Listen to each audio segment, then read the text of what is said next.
After my husband kicked me out, I never imagined a single card could change everything. Olivia Carter had spent the past 2 weeks in a small Alabama town, nursing her sick mother back to health. She hadn't planned to return home so soon. Atlanta's humid heat was suffocating, but she longed for the comfort of her apartment, for the familiar routine she shared with her husband, Ethan Brooks.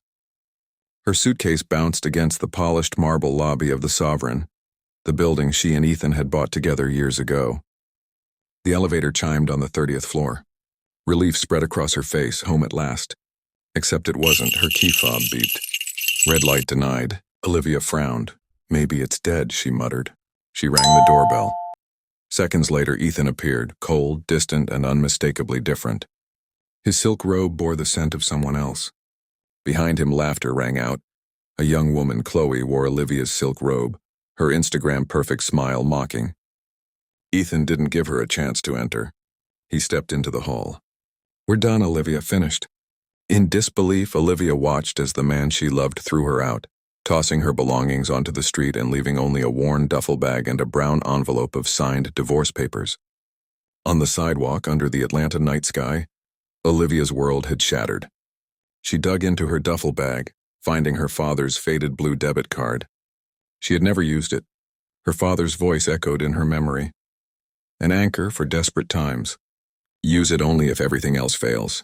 With no money in her wallet and nothing left from her marriage, she went to the tiny Heritage Trust Bank her father had used decades ago. Inside, the smell of old paper and dust hit her. She handed the teller the peeling card, expecting at most a few $100s. The teller's eyes widened. His fingers trembled over the keyboard. The branch manager was called. A high-level alert appeared on the screen. Olivia's heart pounded. "This account, it's linked to a corporation, Mrs. Carter," Mr. Whitman said, voice trembling. "Your father, he left you ownership of an entire company. Assets, land, everything." Olivia held the letter her father had left. Her chest tightened as she read the instructions. "If your balance ever reaches zero, my company becomes yours. Build your kingdom, don't cry. Don't beg, just rise." By morning, Olivia had transformed. With a new phone, a new identity, and clothes that reflected her focus and ambition, she moved into a historic mansion in Cascade Heights, Atlanta. She hired Damien, a ruthless financial consultant known only in whispers as the Cleaner. 2 weeks later, Ethan's construction empire, the one he had flaunted over Olivia, was completely exposed. She discovered he had skimmed profits from clients, kept double books, and owed hundreds of thousands to suppliers he had intimidated for years. Olivia didn't just have the upper hand, she had the leverage of a lifetime. Then came the twist. Ethan, desperate to secure the South Georgia land for his luxury project, reached out, not knowing he was negotiating with Olivia herself. At the meeting, Olivia stood in a navy blue power dress. Her eyes were cold, calculating. Ethan's confidence melted as she calmly announced, "That land? Mind every acre, and your company will be audited before you see a single dollar from me." Humiliation swept through him.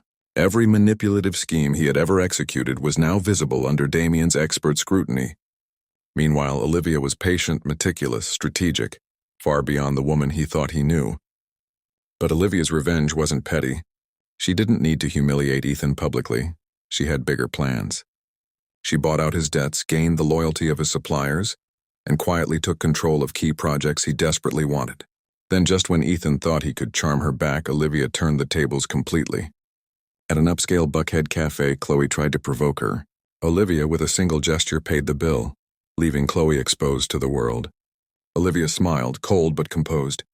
She wasn't just reclaiming her life, she was rewriting the rules. The empire her father had left as an anchor had become her sword. From the ashes of betrayal, Olivia rose, not as a victim, not as a scorned ex-wife, but as the CEO of a multi-million-dollar corporation, untouchable and unstoppable. And as she looked out over her new Atlanta skyline, she whispered to herself, "This is just the beginning."